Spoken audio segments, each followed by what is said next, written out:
tọa lạc tại số 119, tổ 2, ấp Long Hòa, thị trấn Chợ Mới, huyện Chợ Mới, tỉnh An Giang. Cùng với dịch vụ y tế chất lượng cao luôn đặt y đức và sức khỏe của người bệnh lên hàng đầu, Phòng khám đa khoa Sài Gòn Chợ Mới đang dần khẳng định là địa chỉ uy tín của mọi gia đình.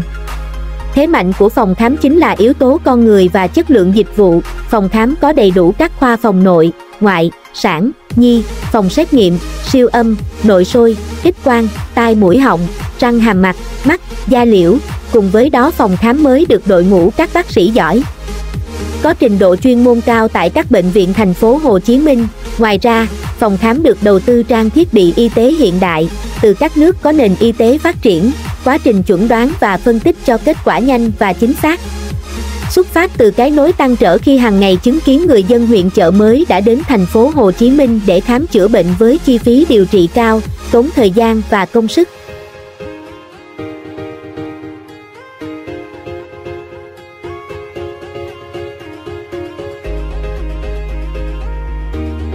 Chúng tôi thành lập phòng khám đa khoa Sài Gòn Chợ Mới,